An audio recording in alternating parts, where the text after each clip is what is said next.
Hi, I'm Mackenzie Rossero. And I'm Margot Austin, and we're here with Miami Television News. Today we are very excited and honored to speak with the iconic Ice-T, actor, author, and the inventor of gangster rap. Thank you so much for being with us today. Thanks for having me. So my first question, influencers like yourself use a variety of outlets to express their thoughts and feelings. Could you begin by telling us how you use media as an outlet? Media, not music or television, just... Any kind of media. Can be music too. Yeah, well, I started off making music, making records, and you know, you can use records to entertain, you can use records to inform, you can use music to change. There's lots of different reasons. And then, you know, with television, I don't have as much control because I'm acting. And when I'm acting, I'm actually saying the words they put in my mouth. So I have less control there. So when people watch me on SVU, I'm at the mercy of the script. People say, oh, Ice, you should just say this. I can't. I can only say what they tell me to say. And then now we have social media where, you know, I get on Twitter, I try to do a little motivational stuff, but then sometimes I like to just tell you personal stuff about my family, then I like to have fun, and then I like to be outrageous. I don't know. There's so many different forms of media now. You know, everyone has access to YouTube. Everybody has access to media nowadays. I think it's your choice what you want to use it for. My thing has always been, I like to try to do things positive, but I won't be so preachy. So I have to entertain at the same time I'm trying to inform. Cool, thank you so much. So you're also a very multifaceted artist. You mentioned your role on Law and Order, and you've got your books, but you're here to talk about race in America with Miami University students, and you have used music in the past to kind of as an outlet for that discussion on racial injustice. So why music? Why has that been an outlet of choice for you, and what has that done? I think music is the one thing that brings people together. I think that there's nothing that we can agree on more than music. You know, if you like a song and I like a song, there's no race involved there. And if you go to concerts, you're gonna see people together. Sometimes you can make a friend just by saying, you like that band? Wow, we have something in common. So I think that music, especially hip hop, I think hip hop has done more to draw white kids and black kids together than any other form of music. It started with rock and roll, where white kids enjoyed rock, but they tried to shut that down back in the days. You know, they had Elvis come in, remake all Little Richard's records, Pat Boone remade all Little Richard's records, and they separated us. But then when hip hop came, white kids was like, nah, we like this, and we're rocking out, and we're not gonna allow this separation. I call Barack Obama the first hip hop president because the kids that grew up on me, those are the people that ended up voting.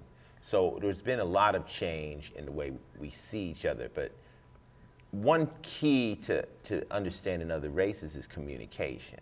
And if we're not allowed to talk to each other, we're kind of, as humans, and we kind of believe, well, if it's different, it's less, versus if it's different, it's more.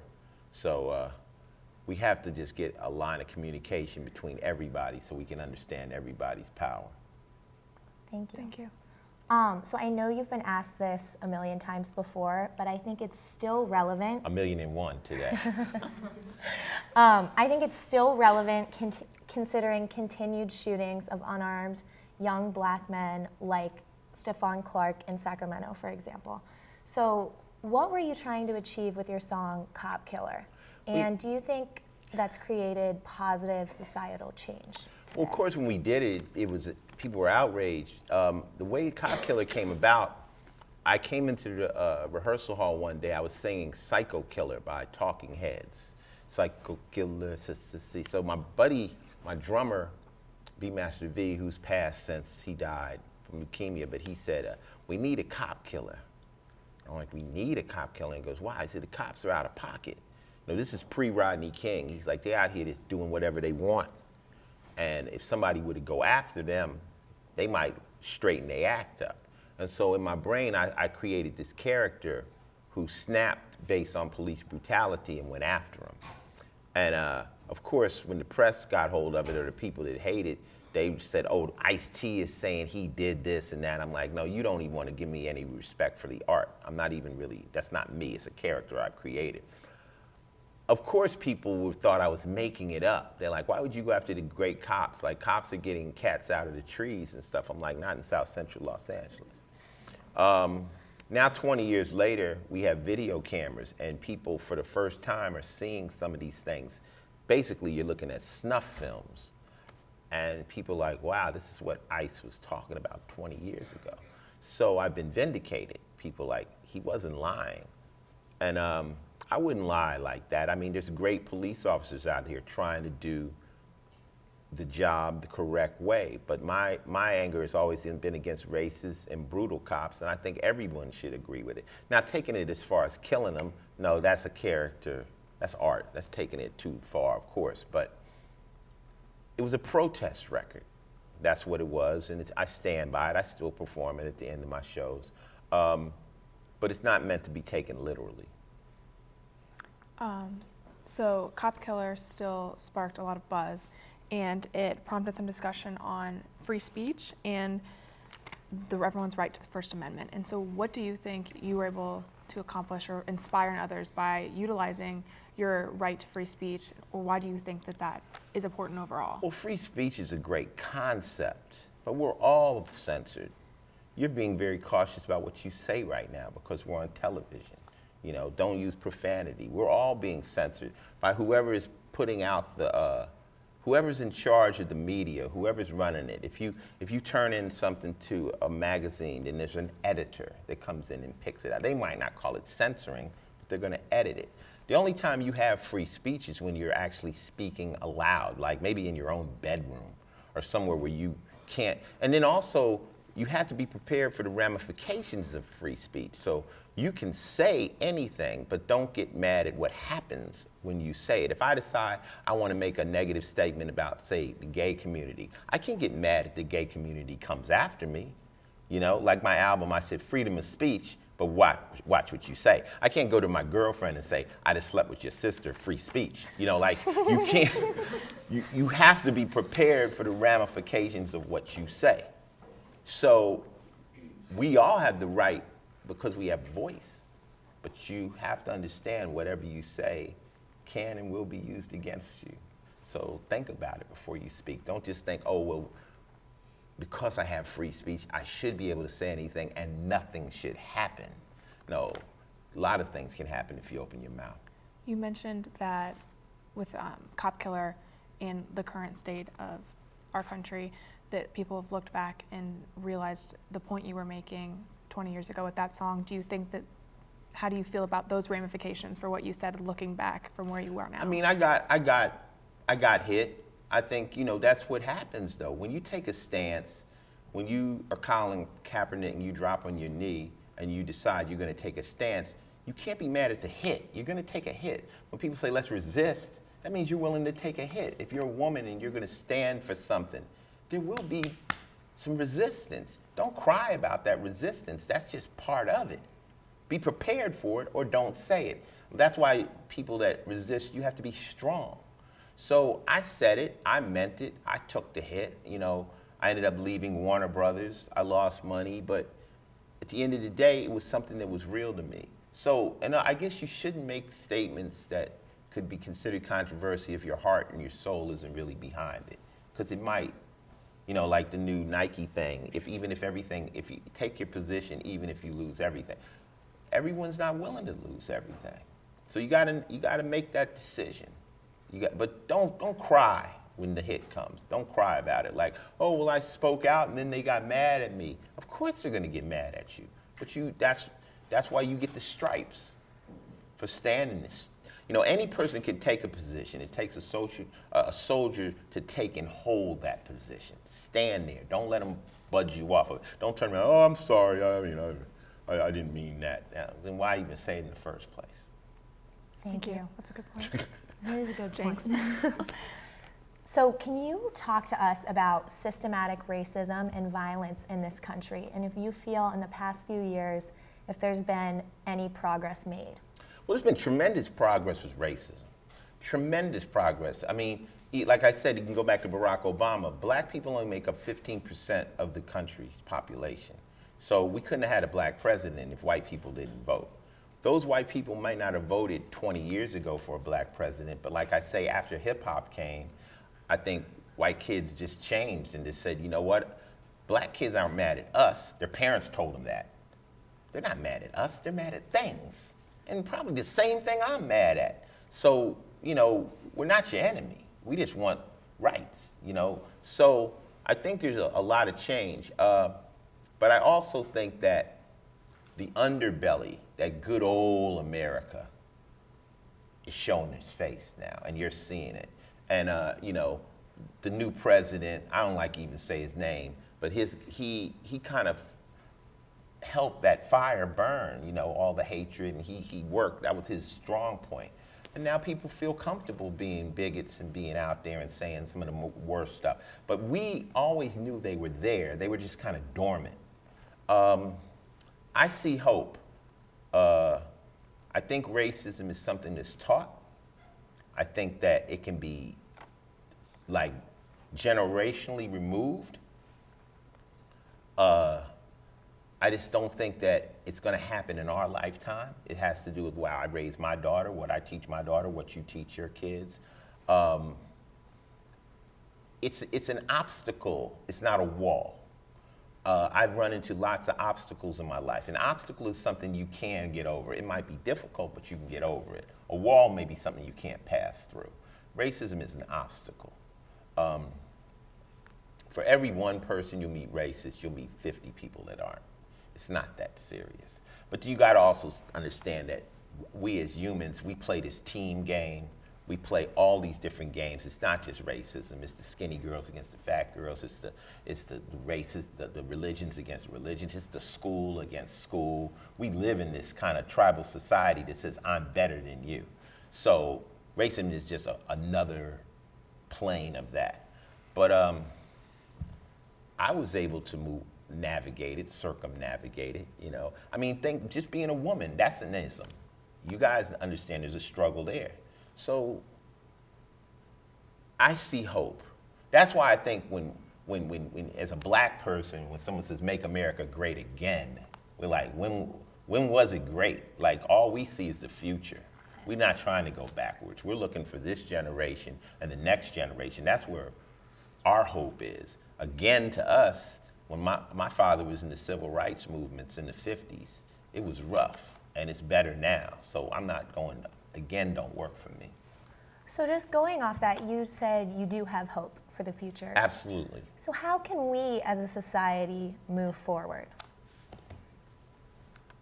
I think basically just, well, see, social media, again, it has its pros and its cons. One, it allows everyone to talk to each other, like everybody. It's like an open forum conversation. But then inside of that, you get to see how shitty people are. Shitty?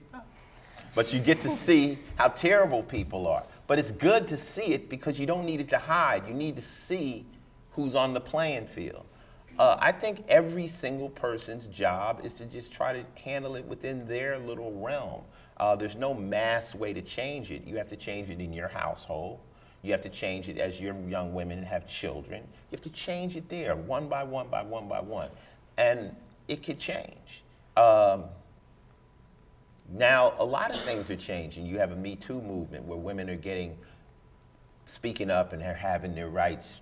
You know, until women said enough, who's to know what's right and wrong? I always tell women, I say, it's up to you to tell me how to treat you. You have to tell me. You can't let me break a barrier. Just, hey, hold up, whoa, okay. Guys are very dumb.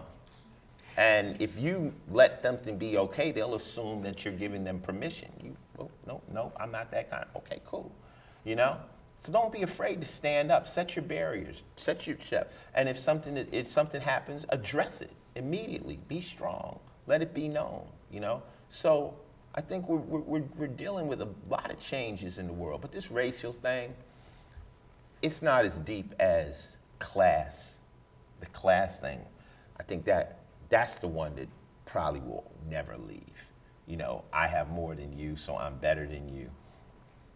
I don't know if that's ever going to be able to be separated. You know, the theory that the rich will always treat a poor person the same way. No, there's something innately human about being, having more than I don't know. You got to understand. First off, we as humans are flawed creatures. There's a lot of stuff, envy, a lot of stuff that we have in us that no one taught us. It's just in us, When you see that girl and she comes out the house and she's looking a little cuter than you, you be like, then you're like, don't hate. But it's in there, and it's triggered, and you have to fight it, and you got to say, no. Let me readdress this. So we're going against our natural instincts. I don't think racism is one of those natural instincts. That's why I think it could be eliminated down the road. Thank you. And now we'd like to take some time to hear from our audience. If anyone has any questions. Oh, there's questions? Yeah, there's more questions. Look at the studio on it. Ice-T, you are not the father.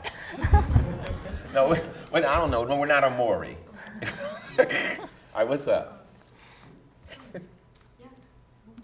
I'm Nina. I'm a junior here, and I just wanted to know if it was a difficult transition to go from singing a song like Cop Killer to becoming a member of law enforcement on your show, SVU. Did you find it a hard transition, or what do you like about your character, and how does your character represent you in your real life?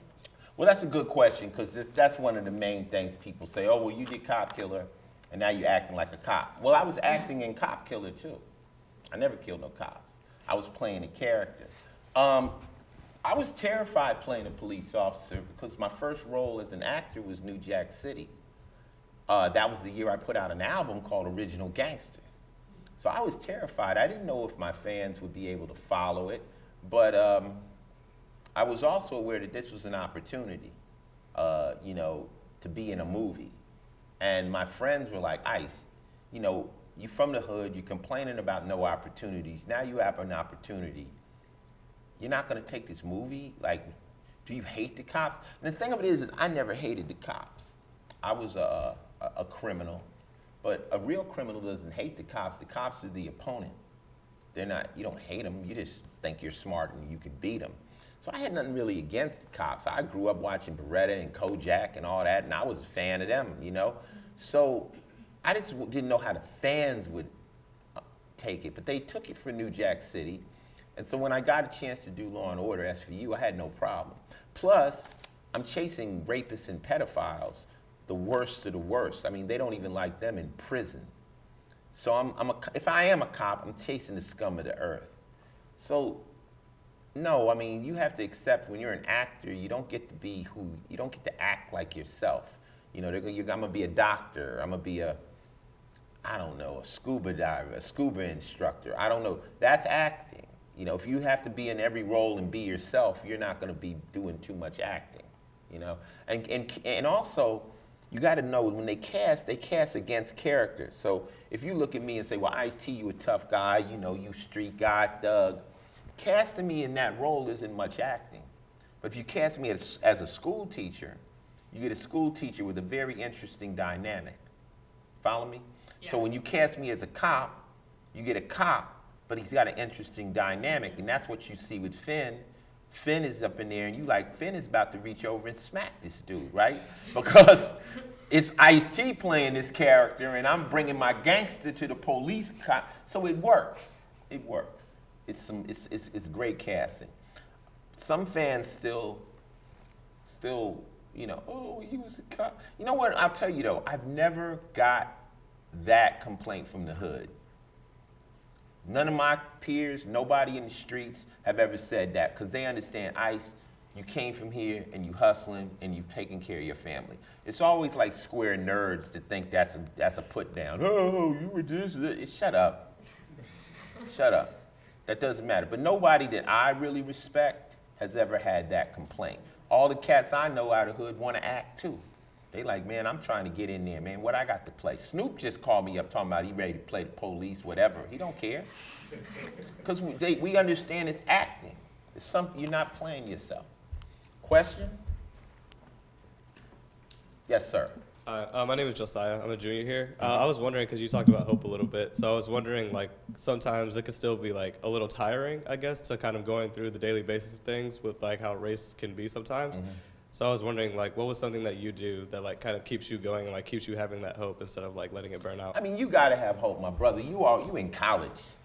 Like, you know what I'm saying? You in college. You just gotta realize, man, don't look for a perfect world. The world is full of suckers. The world is full of idiots. The world is full of haters. Don't expect it to be perfect. They're just obstacles, you know? And like we say, just pimp past it. Like, okay, you can't block me. You just are an obstacle in my way. And you're gonna hit smooth sailing out there, but you have to struggle through it. You're gonna run into them every day, one way or another, you know? But truthfully, it's like when you're in school, you're forced to be around lots and lots of people. So you're gonna maybe run into a little bit more. Once you get out of school, it's clear sailing. You know, you're not gonna run into that many people every day. So you're not gonna run, you know what I'm saying? It's like you're gonna hit the freeway. And then you're gonna really be able to choose who you have in your life and who's your friends. And it's gonna be a different world and stuff. But you guys gotta rock it out.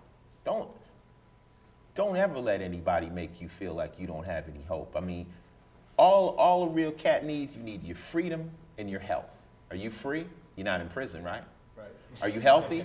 Right? Well, then anything can happen. It's up to you. It's up to you. And it's up to you what you're willing to put into it. You're gonna get out of life what you put into it. You know, how old are you right now?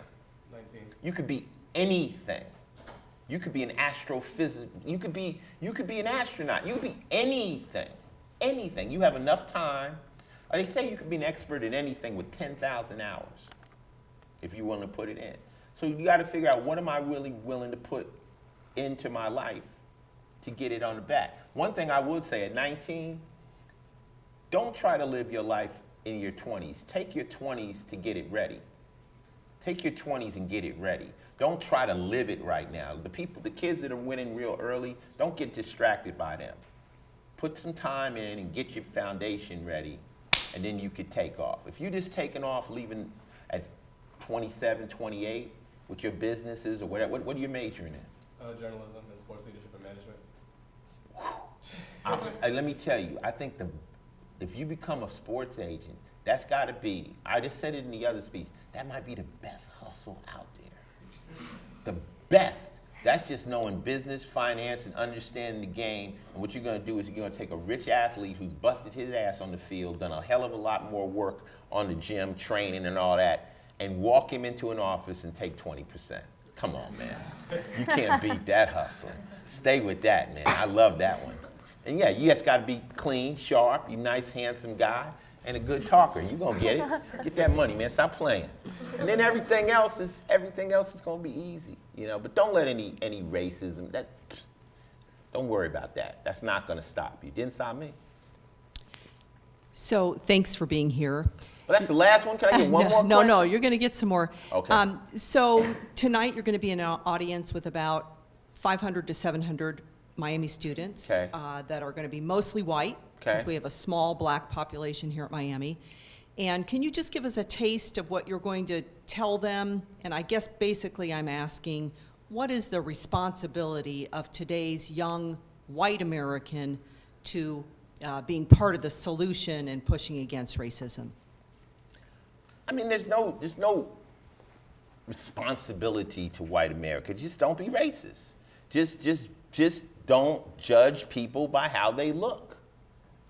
There's no responsibility, because the white kids got to live their life. That's their life. So they don't have. See, I just think every few people is stuck in that old mentality. You know, a lot of racists are scared of something.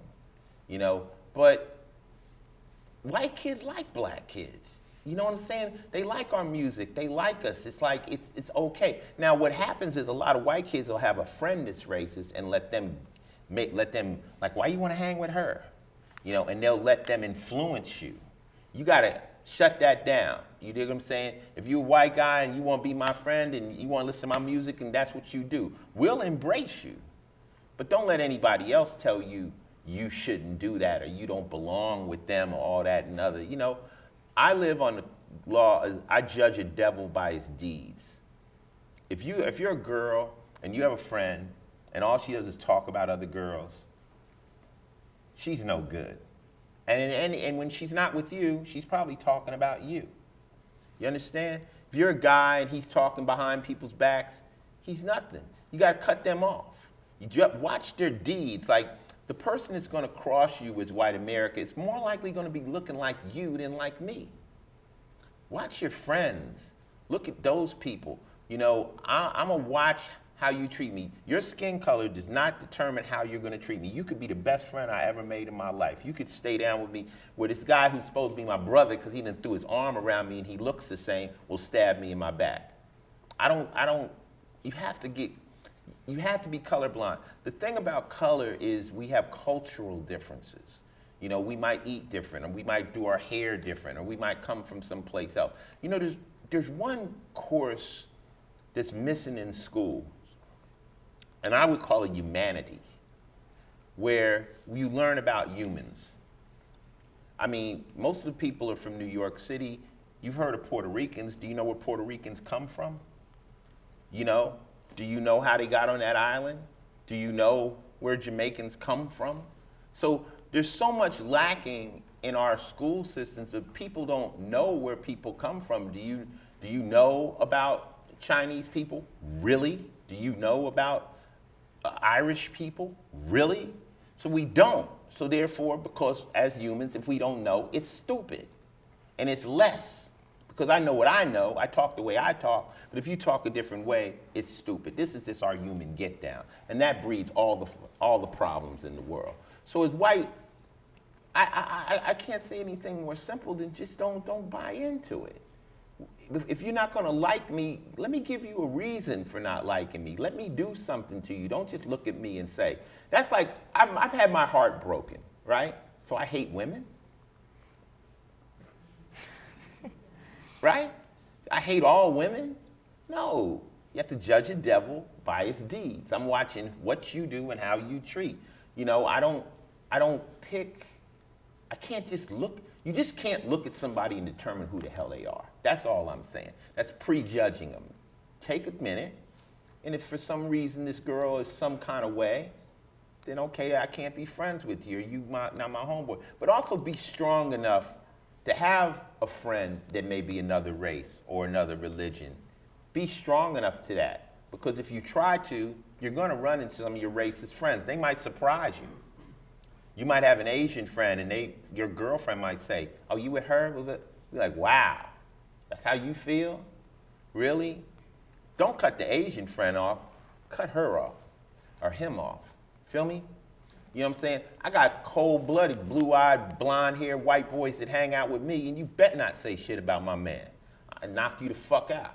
Don't play, because that's my man. And if I like him, and that's my friend, then you better not try nothing around him, because I'm holding him down. That's how I get down. And I would expect him to do the same thing. You got to be strong, break these racial lines, but don't buy into the hype. That's corny. Yes?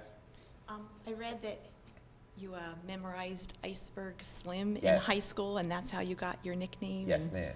So do you still remember it? And Oh, what I could say Iceberg Slim. what might that sound like? Well, Iceberg Slim was a writer. His name was Robert Beck, and he wrote the book Pimp, the story of my life. And when I was in high school,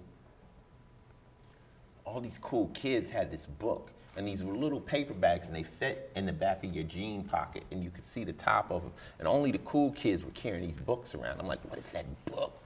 What is that book? So I got hold of the book and I started reading it. It was just some amazing, like, adventures, you know, street adventures. Donald Goins also was a writer. Then I found out Iceberg Slim was the #1 published black author behind Alex Haley. So I'm like, I gotta read this. And it's some super negative stuff. It's way out, street stuff. But it really resonated with me because that's the life I was living. So I used to say this iceberg stuff. So now what you do is you got a 18-year-old kid talking like a 50-year-old pimp. And all the girls loved me. They were like, wow, where are you learning these words? So they used to say some more of this ice stuff, T. My first name is Tracy, but I call that a girl's name. Where I grew up, they would say, that's a bitch name. So I would call it Trey. They made me call me Trey. So iced tea has nothing to do with the drink. It's short for iceberg tea. So you want some iceberg Slim? Let's see, he says, all right. I need a three-way winch that play Jasper and a stench and take him around the horn. No Gene or John this hoe couldn't con, cause that trick was never born. She'll be a good shot broad and an ace at fraud, and drag she'll play like a vet. Stuff like an ace, never lose a case and leave many a mark in debt. She'll be rated the best in the East and the West when a boosting hand goes down. She'll steal knots out of knees and Fido's fleas. She'll steal out many a town. Now I heard hoes cry about the wind being high and the law being on they tail, about snow and sleet being asshole deep and the tricks can go to hell. And some greasy spoon or juke saloon, you'll find them killing they time, crying hard luck tears and sucking up beers, and the pimps ain't getting a dime. Turning $half tricks just to get a fix, cause they pussies doing the pimping. They're just ruining the name of a hell of a game, cause they pimps is doing the simping. Wow. Now you shouldn't have brought that. That was some extremely negative shit I just said right there. But I was saying that when I was 17 years old. So imagine my reputation just flourished, like, and I got hundreds of them. Okay. Hi, I'm Sarah. I'm a junior here at Miami, and I know you kind of had like a diverse educational background, kind of going to like a all-white school when you were Yes. younger, and then like an all-black school when you were older. So I was wondering, kind of like, what was the influence on you going to those two different educational environments, and like what made you switch schools? Cool. Thank you. Well, what happened was when my mother died when I was in the 3rd grade. My father died when I was in the 7th grade, and I was shipped to Los Angeles to live with my aunt. I lived in an upper middle class area called Windsor Hills of Los Angeles. It's off of Crenshaw Boulevard, but it's on the west side. And my aunt was a social worker. And then they were doing forced segregation. So they were busing kids from the hood to different junior highs. I was bused with an area in Watts called Gompers over to Palms Junior High in Culver City. I loved it. I just didn't like the bus ride. You know, had white friends. First thing you know, like this. First thing we learned, white girls love the black dudes. Like, we would get off the bus and all the little white girls would be waiting on their boyfriends to come off from the hood and take us. So we were getting our hairs braided by white girls. The sisters was like, look at y'all, look at y'all, look at y'all, y'all look at y'all. But they just loved this. I don't know, it was just fascinating. And we had no problems at the school. There were no racial issues, you know. It was just cool. The only problem was catching the bus. We had to leave, like school would start at 8, so we had to like leave at like 6 in the morning, get up at 6 to be on the bus at 7. So my friends would go into other schools, they got to just more sleep. And then also schools out at 3, we wouldn't get home till 5. That was the only problem. But I didn't have a problem with moms. You know, that's why I say in one record, I got bused to a school, blacks and whites. I guess this shit was cool, but by high school I changed. I didn't want to bus. I didn't want to play the game. I walked to Crenshaw High. So I could walk to Crenshaw. Now, a lot of kids continue, they went to university in Palisades. I said, I'm going to the school down the street. And when I got there, whole different environment. Crenshaw High was 100% black. There was not one white student.